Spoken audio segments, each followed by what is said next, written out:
Hi, I'm Imogen Lamport from Inside Out Style and 16 Style Types. And I'm Jill Chivers from Shop Your Wardrobe and 16 Style Types.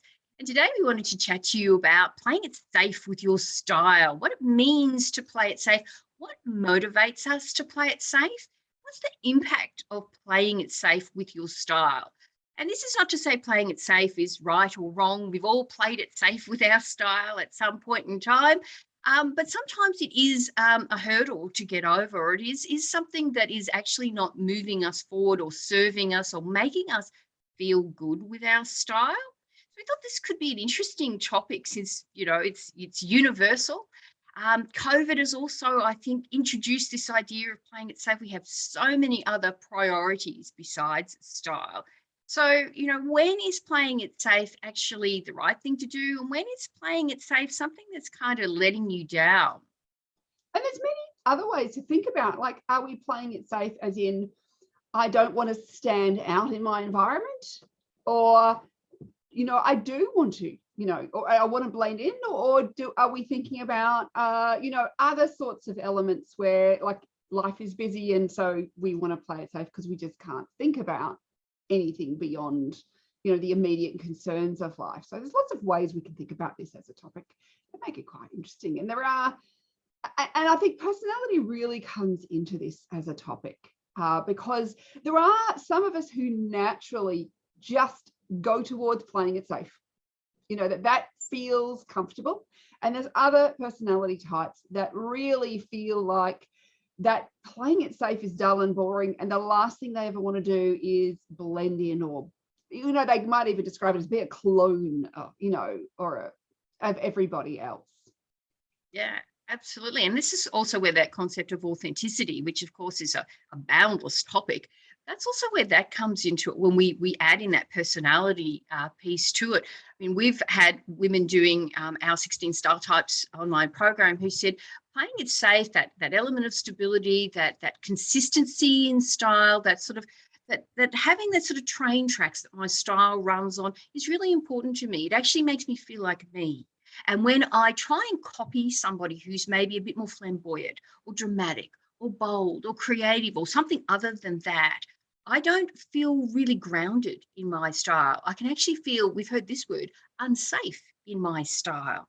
And then, of course, we've heard the converse of that. We've had women with other style type personalities who've said things like, I've quit jobs where I had to wear a version of a uniform. It might not even be a real uniform. It's just a version of sort of corporate dress code that made me feel stifled.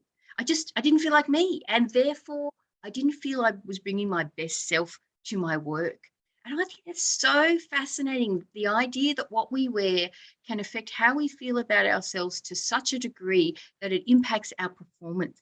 I just think that's so fascinating.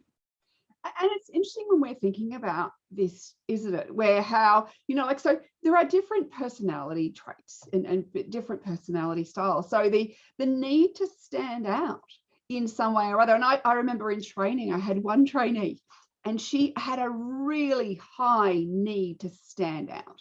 And she talked about how she'd modified her school uniform so it was different from how everybody else wore it. And the minute the other girls started copying her, she would change it up again. Like, she couldn't be the same. If anybody else would say things to her like, yeah, I like that, or I do that too, she would suddenly want to turn even that idea around and go, no, but I'm different in there was this high drive for difference. Versus it was interesting where you have other people in the training which were trying to be the same. So they were trying to get that sameness by saying, yeah, me too, and I like it that way, because that's what made them feel safe. So there was an element when they felt they were like others that felt more safe. And so safeness felt like a good thing. And I think, like you mentioned, that you can have some structure around your style without it necessarily being safe. And that's something that we're not talking about, you have to define a uniform or anything like that to be really safe. But it could be, and there's no reason you can't have developed your own formula.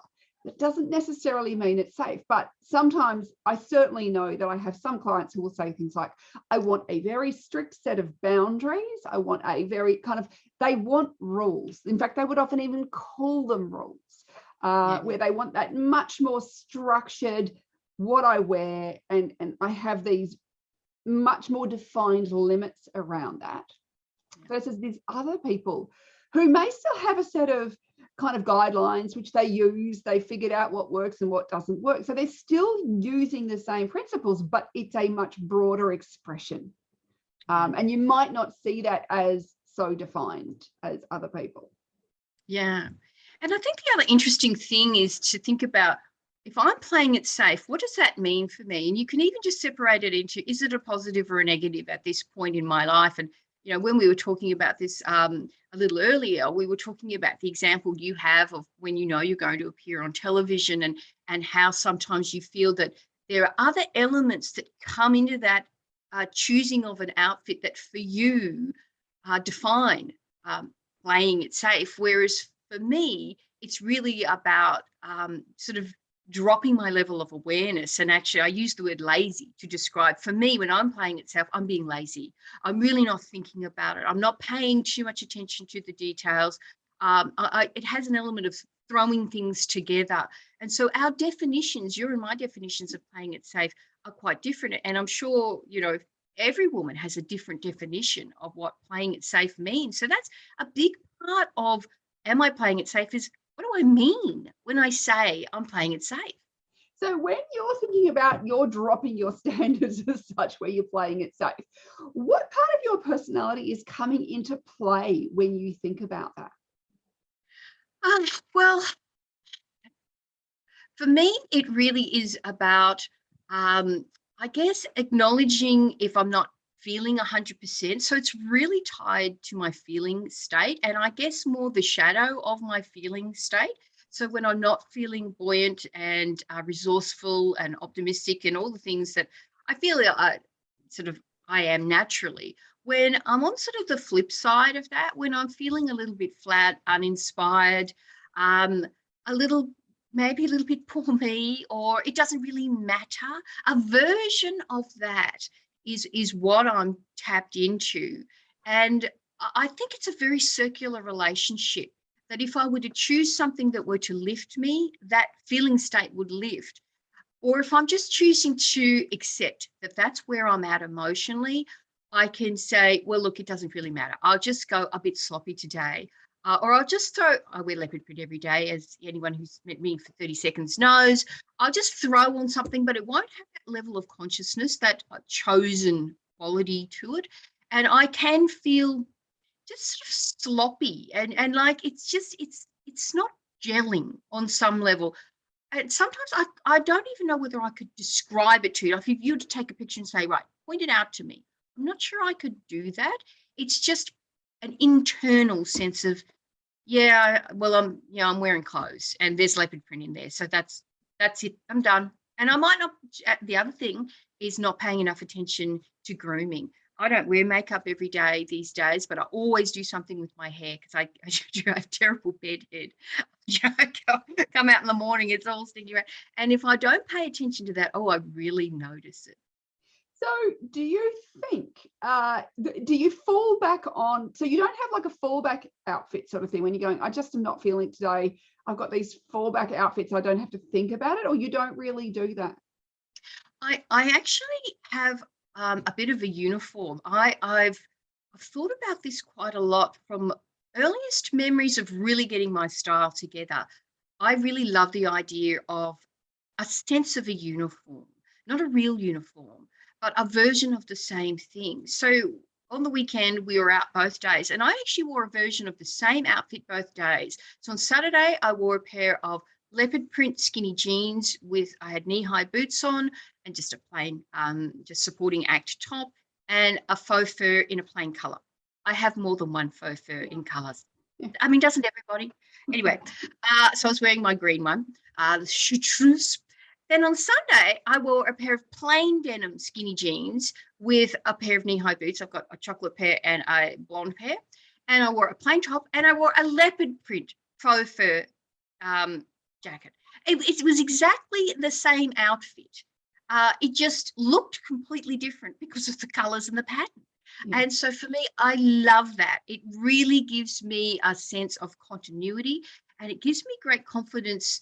Like, I know this particular combination of things works. It works for my body. It works for, my shape, silhouette, coloring, print, all that kind of stuff. So for me, I find that is just gives me a great sense of standing on something solid with my style. Because when I'm listening to you talk about this really comes down to your personality type, because you have an SF personality type. So I can see that S, that like relying on tried and trusted, true, we've done it before, we know it works, it's easy, I don't have to think about it. That's something that's really quite typical, I would say, of that sort of SF type that you have, SFJ in particular. Yeah, exactly. That SJ combination, the 4 SJs in the 16 personality type models, they are the ones who most draw on a sense of needing stability, continuity, and for them, it actually motivates their style upwards. For other style types, it's a downer, it's enervating, it can be draining. So when I think about the conversations you and I have had over the years about how you dress and your process, it's really quite different to that, isn't it? Yeah, it's completely different. I mean, look, sometimes I will do things I've done before, but I certainly noticed, in fact, it was quite funny. I had an interview the other day with a recruitment consultant who was wanting me to do some work with their clients. And she said, oh, so did you go and like put this on specifically for me? I said, no, this is just what I was wearing today. Like, because we just organized a meeting and 20 minutes later on Zoom. And she was like, oh, and I said, like every day I try and create a new outfit, like most of the time, that I haven't worn before. I'm going to try and find a new combination. Like sometimes I don't. There will be days where I'll go, I've worn that before and I know it works. But most of the time, it's always this, can I find a new combination? Can I find, a new way of putting things together? So it feels a little bit fresher and newer for me because, that's exciting. And it's a little bit risky in a way because it may not work as well as one of my tried and true formulas to a certain extent. And do you think that that's true for other NTs and perhaps all 8 of the intuitive types, would you say? I don't know about all NTs as such, because I do think there is a portion of the NTs, maybe the NTPs more, who sometimes will find a formula and stick to it because they want to use their intuition for other things. And it can really depend if style is important to you or not, and where style lives in your life, how you treat it and what's important. I mean, like we can think about like the iconic INTJ of supposedly Mark Zuckerberg, who wears a grey t-shirt and a pair of jeans every day. Like he has no interest in mixing up his wardrobe. It's just a wardrobe of the same things. And, they would talk about, I'm pretty sure, did they say Steve Jobs was also supposedly? Yeah, he's generally ascribed to have that same 4-letter type. And again, he is another one where basically his own uniform of a black skivvy and a black pair of jeans. So this is where style not important. Style is not something that has been seen as a creative expression in their lives, and so therefore they've developed and it really is a uniform. They've developed their own uniforms where it's, I do not think about what I get. I just put it on, same thing. And it doesn't bother me that it doesn't change. Versus I know other NT types who would like go, no, I need more variety than that. But you know what I'd say about both of those looks, Zuckerberg and Jobs, is that style does matter to them because they deliberately chose a look. It's not just some random, I was, crawling around in the dark and whatever came out, and one day it was a dress shirt and the other day it was a Grateful Dead t-shirt and one day it was board shorts and the next day it was a kilt. It's a deliberately chosen thing. Yes, there's no variety, there's no thinking about it beyond the initial choosing. But if it wasn't important, then they'd be wearing a whole variety of different, there'd be a suit in there somewhere. Yes. Now, we did see Mark Zuckerberg when he was called in front of Congress wearing a suit.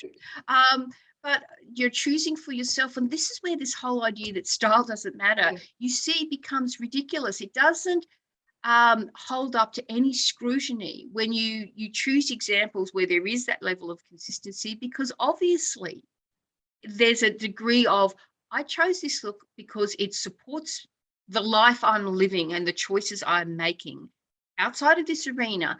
but this actually is taking me forward, because I've chosen this specific thing. Yes. So there is obviously thought, but then it's kind of like a set and forget, you know. That's it. So rather than I want to do something different. So my thing is I want to do something different every day. Now I know there are plenty of NT types who do not want to do that. But there are probably some of us who do. And part of that is with the intuition is this idea of a vision where I have this vision of sometimes it's not necessarily how I want to look. It's a feeling looking, and often it's very hard to grab onto, where I'm not even quite sure until I get the outfit on if I've managed to master it or not. But it is one of those things where that there's maybe a feeling or something that I want to encompass, which is why I say when I do media and I have to, you know, making a decision about what I'm going to wear, I'm very analytical. Then that's when I end up in my analysis where I'm like, oh, well, what do I want it to communicate and what's going to work for me, and I'm going to be in what kind of environment, and what's the background going to be, and how will it work, and like a million criterias come flooding in. And then, of course, I'm always aware that as an image consultant, I'm supposed to be a stylish person. And so there's a huge amount of pressure on me to look a certain way. But of course, there's image consultants who wear everything under the sun. It's not like we all have to dress in one way. There's no image consultant uniform. That's where it can also, and you know that, you know, my style is never going to be everybody else's style. My style is, you know, some people like it and other people won't like it. And, you know, that's fine. But there's also in that sort of situation, thinking about what makes me look credible. And for me as an NT type, and credibility and competency are hugely important to me. That's stuff that's always going through my head when I'm going like my version of safe versus if I was going to somewhere more creative, I wouldn't have, you know, my playing it safe would be very different. Depending on that situation. And talking about that vision, that envisioning that you have, and how not all intuitives have that, my mind immediately went to the 4 NJ types who all have that introverted, intuitive function going on, first or second, you know, dominant or auxiliary, and that idea that I have a vision. And the 4 NJs that we have worked with in our program and in the course of developing our reports have all reported a version of, I get this very clear sense. The difficulty can be in communicating it to somebody else. So somebody working with an image consultant like yourself, or just trying to manifest it in reality, there can be a difficulty in putting it into words, which is where it can be useful to use images, you know, put together some collages with that. But the other difficulty can be in finding it. You know, I'll never forget the conversation you and I had way back before 16 Style Types about that black jacket that it took you 2 years to find. I still think of that because you had a very clear image of what this cornerstone piece and investment piece in your wardrobe was going to be, and you were not going to compromise on that. And so you waited until you found it, which I think is shows enormous patience, more patience than I'd have with something like that. But to me, it illustrates this point of this vision is really clear and I rely on it. I know it is a guiding star that is not going to fail me. And I think that's a really important part of the NJ style. And you know what's interesting is the vision wasn't of a specific jacket. It was of the criteria that it must fit. Yeah. So that was the thing, is I had a bunch of criteria that it had to fit. So as soon as I found the jacket that hit those criteria, like I didn't know what it was going to look like, but I did know it had to hit, like these were the criteria, that they were my non-bending criteria. And I wasn't prepared to have, you know, 3 of the 4. It had to be all 4 of the 4 criteria, or whatever criteria they were. But it was that sort of thing where I was like, and I knew as soon as I hit it, I went, yep, that's it. But it was interesting. But so it's less of a visual vision. And that's one of the things we can sometimes think about, versus we've talked about this when we've gone shopping together, where you have a vision, we're going, I want to buy yellow beads. And they want to be so big. Like it's a much more specific vision of what you're after. Yeah, it's visceral, it's tangible. It's, you know, I can literally concrete. It's a concrete vision. There's an S word for you. Versus my vision is, it just has to fit my criteria. Exactly what it's going to turn out like, I'm not sure. Yeah. But then when it hits my criteria, I'll know that's the one. It's that I'll know it when I see it, versus being able to, I couldn't describe it to anybody so much. Because if I just said to you, I want a jacket that I can dress up and down, that I can wear with jeans, or like, it doesn't want to look like a regular suit jacket. I knew that was the thing it didn't want to look like. And it needs to be creative in some way. You would be still wandering around going, well, I don't know what she's looking for. Yes, that's right. Because it's not concrete enough. Versus for me, that was enough, and I had to fit. That was my other criteria. That was enough to know it when I saw it. I mean, okay, I had to suit my colouring. Like I said, there was those sorts of things. But it was interesting where it's a much less concrete vision. Yeah, which I think also illustrates beautifully that the communicating of this to other people, often intuitives, particularly NJs, will talk about this, how this can be a challenge in making it clear to others what it is that they are talking about. And particularly if it is an S who's like, give me some evidence. I need something factual that I can put my hands on. That this is where there can be a sense of disconnect, because it's like the NJs will say, I can't describe it. I just, if what you're asking for cannot be done. And I think this illustrates again how beautifully type is real, and type brings forth these legitimate, beautiful differences in how we show up in the world and what we need, and how it presents these wonderful opportunities in communicating with other people who are really different to us. Yeah, and I think this the thing is because we don't want to communicate concreteness, because we don't want to be pinned down necessarily to just that version, because maybe there's another version, and if we just pin it down to that version, you say you were shopping for, and you went off looking, you're looking for something very concrete, versus I'm looking for the idea of the thing. And that's what something I always find fascinating is when we've talked about these things, it's just we think so differently, yet neither is right, neither is wrong. There's no one way. And I think that's the beauty of understanding type. And that's the beauty of the Style Types program, is really getting into the, who are you? And what's your version of playing it safe? And what's your version of how you want to think about things? Are you liking more concrete information, or do you have more of a vision? All those things are something that, that we really get into in the program. Yeah, so it's a wonderful opportunity over 12 months for you to explore all of these things in a way that you just can't do anywhere else. This looking at your style through the lens of your authentic style essence. It's truly a unique way of understanding your style journey and really making it your own. And, the topic, circling back to this playing it safe, sometimes you can decide this is right for me, and other times you can say, I've been doing it too much. It's time to step out of that zone of playing it safe. But you get to step out of it in a way where you determine the boundaries, so that you feel like you're doing it right for you. Because sometimes when we're challenged or provoked into going outside our safety zone, it can go too far. And we can feel like we've made mistakes, we're not being ourselves, perhaps we've spent money we didn't really have on things that we're not quite sure are going to work for us.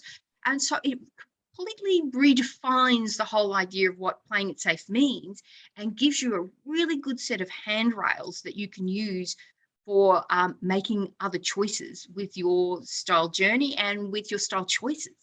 That is so well put, Jill. I love what you said there, because it is so true. It's that, what is safe for you is not safe for somebody else. And, and this is where we see so many people with wardrobes of stuff that they don't wear. The latest research shows that, most women wear half of what they buy on the whole. And it's because either we've played it too safe and we've bored ourselves silly, or we've gone way out of our comfort zone and we haven't understood where we should be going. And I think that's the beauty of understanding personality and type, and how that impacts on every style choice we ever make, and how we can actually make it, make the best decisions for our wardrobes and our own lives as well.